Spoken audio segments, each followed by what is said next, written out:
Welcome everyone in your own channel वंशन वालुशर। Hi, it's me रात्र शेख और आज मैं आप सबके साथ पेनफुल लव का लास्ट पार्ट स्टार्ट करने जा रही हूँ। फैन फिक्शन का नाम है पेनफुल लव, ऑथर का नाम है रोज़ा 7B, सोर्स है वॉटपैड। अगर आप में से कोई भी इस फैन फिक्शन को रीड करना चाहता है तो इसका लिंक मैं डिस्क्रिप्शन बॉक्स में दे दूँगी, आप वहाँ जाके रीड कर सकते हैं। इस फैन फिक्शन का पूरा क्रेडिट रियल ऑथर को जाता है और ऑथर के परमिशन से ही मैं इस फैन फिक्शन को आप सबके साथ शेयर कर रही हूँ। तो चलिए फैन फिक्शन को स्टार्ट करते हैं। लियानुचिन अपने हाथ में बीचिन को पकड़ता है और वो उस फ्लूट के साउंड को फॉलो करता है। उस फ्लूट का म्यूज़िक फॉरेस्ट में हर तरफ गूंजने लगता है, इसलिए लियानुची कंफ्यूज हो जाता है और वो फॉरेस्ट में यहाँ वहाँ घूमने लगता है। अचानक लियानुची की वाइट फिनिक्स उसकी बॉडी से बाहर आ जाती है। वो वाइट फिनिक्स लियानुची को गाइड करती है और उसे फ्लूट की म्यूज़िक की तरफ ले जाती है। लियानुची अपने फिनिक्स को फॉलो करता है और वो देखता है कि एक पर्सन वहाँ पे खड़ा था और वो फ्लूट प्ले कर रहा था। वो पर्सन फ्लूट पर जिस सॉन्ग को प्ले कर रहा था वो सॉन्ग वंशियन था।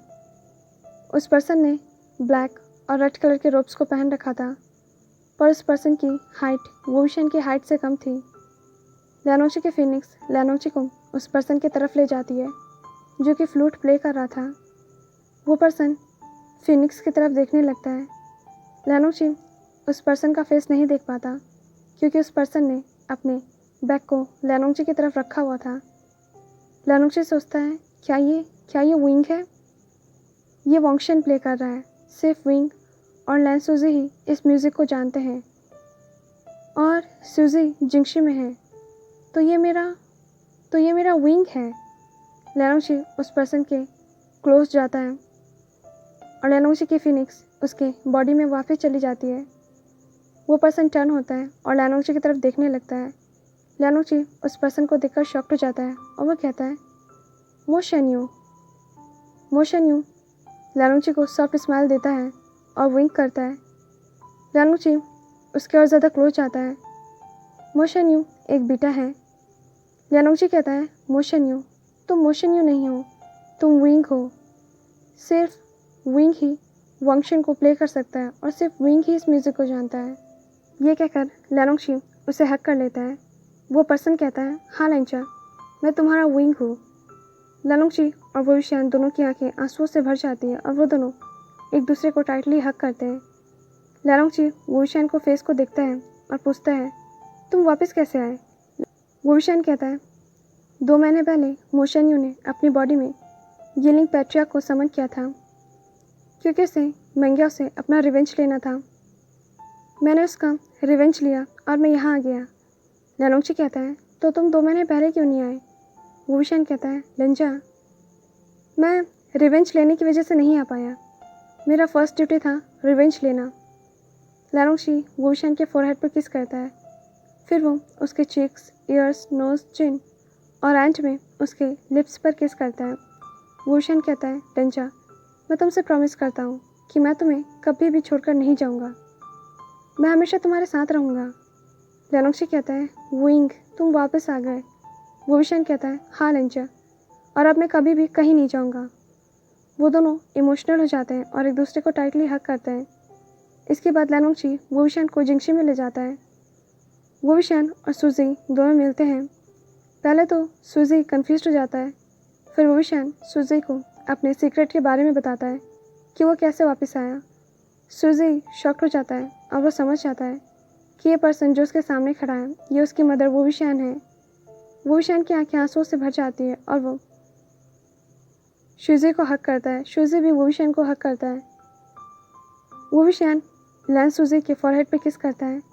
इसके बाद क्लाउड रिसर्च में सभी को पता चल जाता है कि वोविशियान वापस आ चुका है, पर वो एक न्यू बॉडी में है। उन सभी को लगता है कि ये एक मिरेकल है और वो सब वोविशियान को हैप्पीली एक्सेप्ट कर लेते हैं। यानली, जंग चैंग, जंग फेंगना और मैडम यू भी बहुत ज़्यादा खुश होते हैं कि वोविशियान फिर से उनके पास वापस आ गया है, पर वो दूसरे बॉडी में था। किसी को भी शक नहीं होता कि वो वोविशियान ही है। ऐसे ही एक हफ्ता गुजर जाता है। रात में वोविशियान और लियानुची दोनों ही पीसफुली बेड पर जिंगशी में लेटे होते हैं। वोविशियान अपने हेड को लियानुची के शोल्डर पर रख देता है।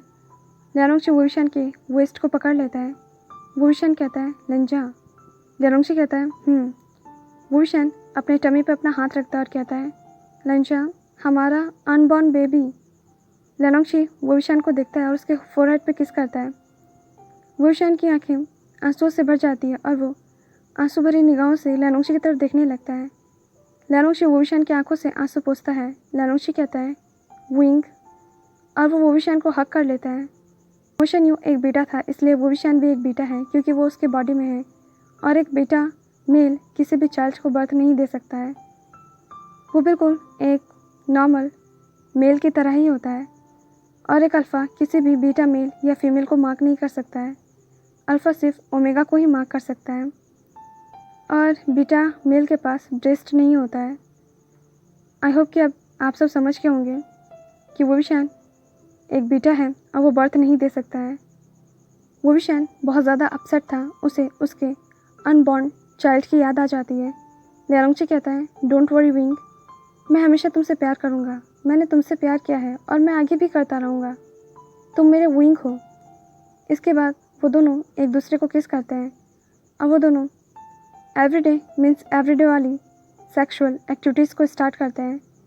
वो रात उन दोनों के लिए बहुत ज़्यादा ही लंबी होती है। नेक्स्ट मॉर्निंग वुविशन लियांगची के आर्म्स में होता है। वो दोनों एक दूसरे को गुड मॉर्निंग विश करते हैं। इसके बाद वो दोनों अपने डेली रूटीन को फॉलो करते हैं। लियांगची खुश था कि उसका विंग उसके पास वापस आ गया है और वो अपने एंसेस्टर को थैंक यू कहता है और उन्हें ग्रेटिट्यूड शो करता है। लियांगची हमेशा केई टाउन से वुविशन के लिए स्पाइसेस और एम्पायर स्माइल के जार को लेकर आता था। कुछ दिन बाद लियांगची वुविशन लैंसुजी युनमक चाहते हैं और लॉन्ग जर्नी के बाद वो सब लोटस पियर में आते हैं। वो सब अपने एल्डर्स को ग्रीट करते हैं और उन्हें बो करते हैं।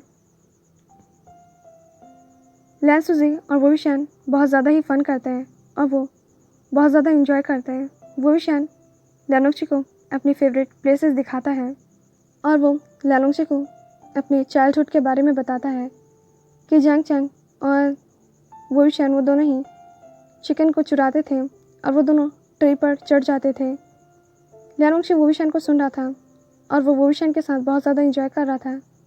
रात में डिनर के बाद लियांगची और वुविशन अपने रूम में आते हैं और वो दोनों अपनी सेक्सुअल एक्टिविटीज़ को करते हैं। वुविशन की पूरी बॉडी लियांगची के लव बाइट मार्क से कवर हो जाती है। इसके बाद वो दोनों बाथरूम में क्लीन होने जाते हैं पर वो अब भी हॉर्नी फील करते हैं और वो फिर से लव मेकिंग करते हैं। लियांगची एक बार फिर से उस बाथटब को तोड़ देता है। इसके बाद वो दोनों फ्रेश होते हैं, बाथ लेते हैं और एक दूसरे के साथ कडल करके बेड पर सो जाते हैं।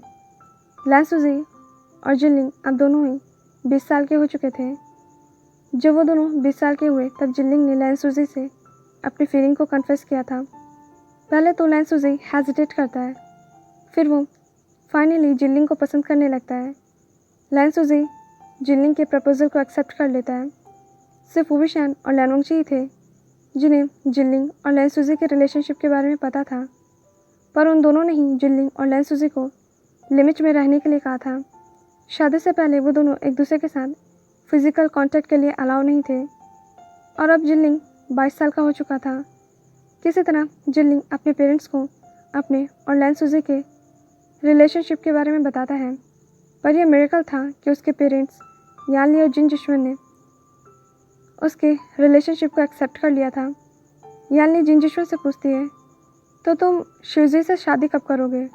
हमें खुशी होगी कि लैंसुजी हमारे घर में आएगा। जिनलिंग कहता है मैं चाहता हूँ कि आप हम दोनों के लिए मैरिज डेट को फिक्स करें। जिन जिशवन जिनलिंग से पूछता है हमारे अलावा तुम्हारे और शुजी के रिलेशनशिप के बारे में और कौन जानता है? जिनलिंग कहता है अंकल वुविशन और हंगुंजुन। ये सुनकर यानली खुश हो जाती है, पर जिन जिशवन शॉक्ड होते हुए कहता है क्या? वो कब से जानते हैं? जिनलिंग कहता है 2 साल से। वो दोनों मेरे और लैंसुजी के रिलेशनशिप के बारे में जानते हैं कि हम दोनों एक दूसरे से प्यार करते हैं और उन्होंने हमें शादी से पहले लिमिट में रहने के लिए कहा था। यानली जिनलिंग को पैच करते हुए कहती है जिनलिंग हम तुम्हारे और लैंसुजी के लिए बहुत ज़्यादा खुश हैं और हम तुम दोनों के लिए कार्ड प्रिपेयर करेंगे और हम सारे सेक्ट्स को इन्फॉर्म कर देंगे कि तुम्हारी शादी होने वाली है। हम उन्हें इनवाइट करेंगे।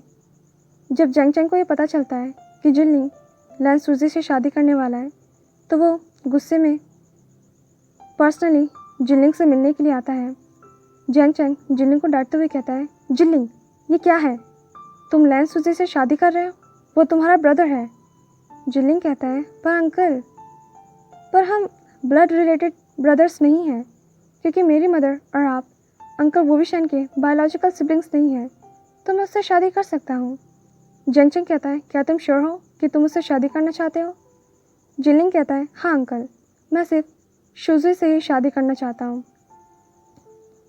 जैंग चैंग कहता है, पर याद रहे कि तुम लैन शुजी को शादी के बाद परेशान नहीं करोगे, वो हम सबके लिए बहुत ज़्यादा ही स्पेशल है।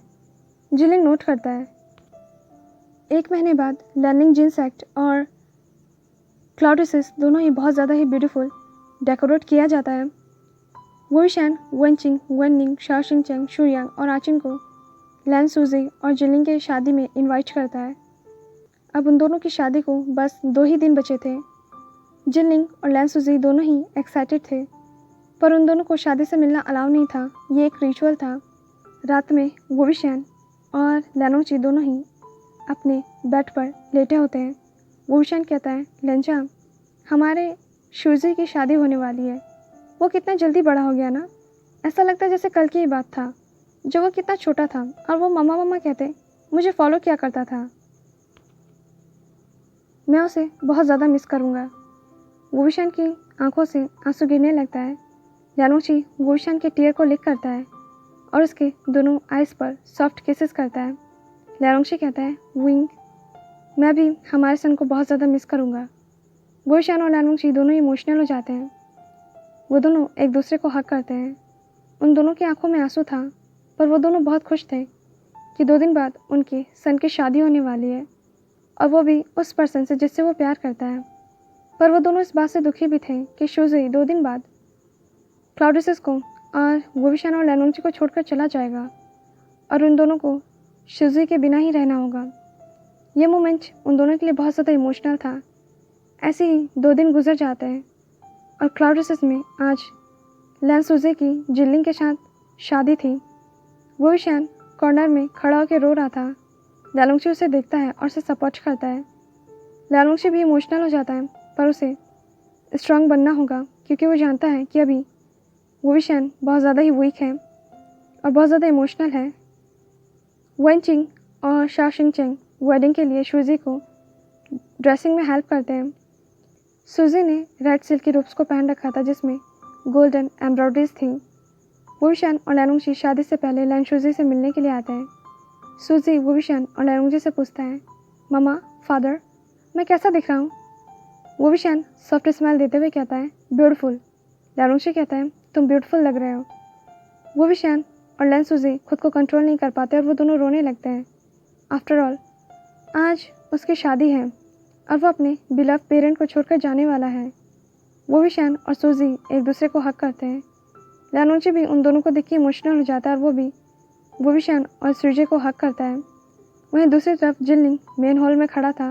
वो बहुत ज़्यादा ही ब्यूटीफुल ड्रेस्ड हुआ था और वो सूजी का इंतज़ार कर रहा था।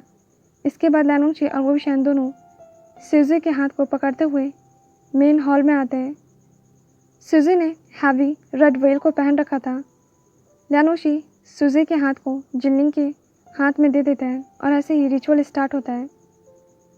वो दोनों बो करते हैं और थोड़ी देर बाद मैरिज सेरेमनी ख़त्म होती है। हर कोई बहुत ज़्यादा इमोशनल था।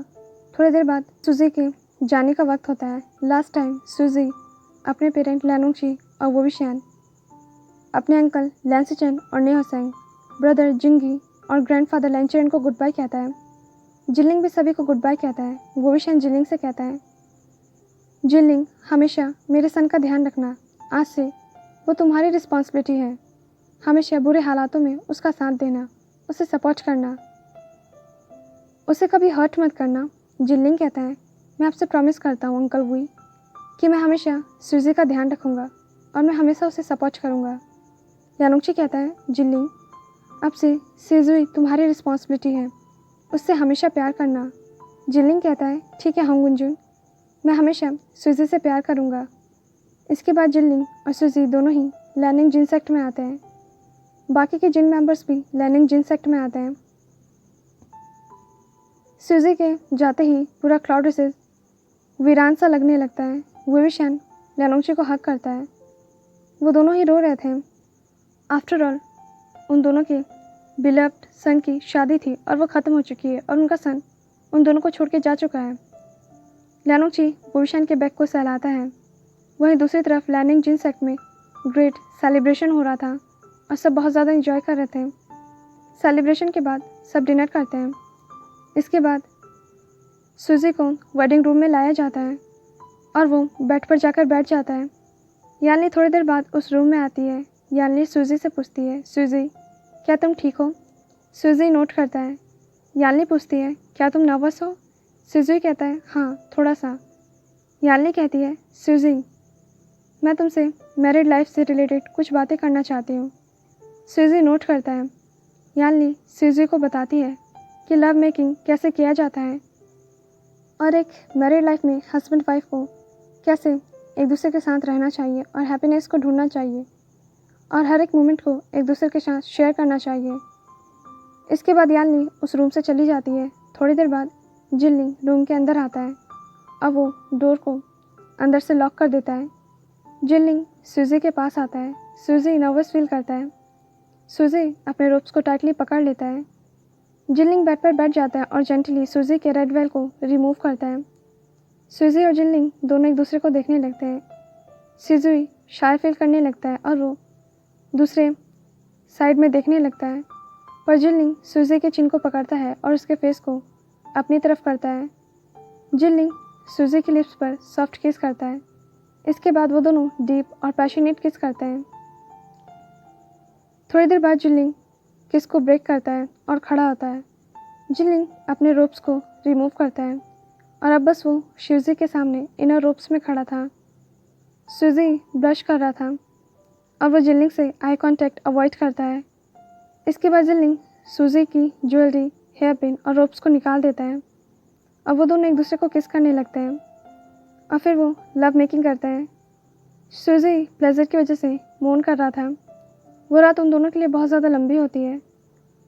अगले दिन जिनलिंग सूजी का ध्यान रखता है। इनफैक्ट जिन फैमिली का हर एक मेंबर जिनलिंग का ध्यान रखता है, स्पेशली यानली। हर दिन सूजी अपने पेरेंट्स को लेटर लिखता था और वुविशन और लैनोंगची सूजी के लेटर का रिस्पॉन्ड देते थे। ऐसे ही 1 साल गुजर जाता है और अब सूजी 9th मंथ प्रेग्नेंट था। अचानक सूजी को अपने स्टमक में पेन फील होता है। ये वक्त उसके डिलीवरी का था। हर कोई वरीड होता है। सूजी अपने रूम में ओमेगा लेडीज़ के साथ होता है और वो डिलीवरी में उसकी हेल्प कर रही होती है। बाहर सब वरीड थे। जिनलिंग यहाँ वहाँ घूम रहा होता है। वो अपने बेबी के फर्स्ट क्राई के लिए बहुत ज़्यादा ही इम्पेशेंट होता है। थोड़ी देर बाद सूजी एक अल्फ़ा बेबी गर्ल को बर्थ देता है। बेबी की रोने की आवाज़ हर कोई सुनता है। यानली, जिन जिशुन और जिनलिंग बहुत ज़्यादा एक्साइटेड होते हैं। जिनलिंग अपने पेरेंट्स को हक करता है। 15 दिन बाद वुविशन और लैनोंगची लैनिंग जिन सेक्ट में आते हैं और वो दोनों सुनते हैं कि सूजी ने एक अल्फ़ा बेबी गर्ल को बर्थ दिया है। सूजी और जिनलिंग दोनों रूम के अंदर बैठे होते हैं। सूजी अपने बेबी को मिल्क फीड करा रहा होता है, पर जिनलिंग सूजी को टीज़ करता है। अचानक एक सर्वेंट उन दोनों के रूम में आता है और उन्हें बताता है कि वुविशन और लैनोंगची लैनिंग जिन सेक्ट में आ चुके हैं। सूजी इमोशनल हो जाता है। जिनलिंग वुविशन और लैनोंगची को ग्रीट करते हुए रूम के अंदर इनवाइट करता है और वो दोनों अंदर आते हैं। वुविशन और लैनोंगची लैन सूजी को देखते हैं जो कि बेड पर बैठा हुआ था और उसके हाथ में लिटिल बेबी गर्ल थी जिसे उसने पकड़ रखा था। वो दोनों ही सूजी के पास आते हैं। सूजी अपने पेरेंट को ग्रीट करता है। वुविशन पूछता है, सूजी क्या तुम ठीक हो? सूजी कहता है, हाँ मम्मा। लैनोंगची पूछता है, सूजी क्या मैं लिटिल बेबी गर्ल को अपने आर्म्स में पकड़ सकता हूँ? सूजी कहता है, ऑफ कोर्स फादर। फिर वो अपनी डॉटर को लैनोंगची के हाथ में दे देता है। जैसे ही वो बेबी लैनोंगची को देखती है वो स्माइल करने लगती है। लैनोंगची भी उस बेबी को देखकर स्माइल करता है। वुविशन लैनोंगची के पास आता है और कहता है, ओह ये कितनी क्यूट है ना, मैं इसके चिक्स को पिंच करना चाहता हूँ। जिनलिंग अपनी डॉटर की स्माइल को देखता है और उसका हार्ट मेल्ट होता है और वो अपने डॉटर की क्यूटनेस को एडमायर करने लगता है। सूजी इमोशनल हो जाता है। वुविशन सूजी को हक करता है और उसके फोरहेड पे किस करता है। इसके बाद जिनलिंग, सूजी, वुविशन और लियांगची लिटिल बेबी गर्ल के साथ टाइम स्पेंड करता है। सो फाइनली हमारा ये फैन फिक्शन यहीं पर एंड होता है। आई होप कि आप सबको ये फैन फिक्शन पसंद आया होगा। मैं आप सबके साथ नेक्स्ट फैन फिक्शन जल्दी ही शेयर करूँगी। वो फैन फिक्शन ज़्यादा लंबा नहीं है, पर हाँ, हमें ऑथर को थैंक यू कहना चाहिए क्योंकि उन्होंने इतने अच्छे फैन फिक्शन को लिखा। नेक्स्ट फैन फिक्शन भी इन्हीं ऑथर ने लिखा है। सो मिलते हैं नेक्स्ट फैन फिक्शन में। Till then be happy, stay healthy, thanks for watching.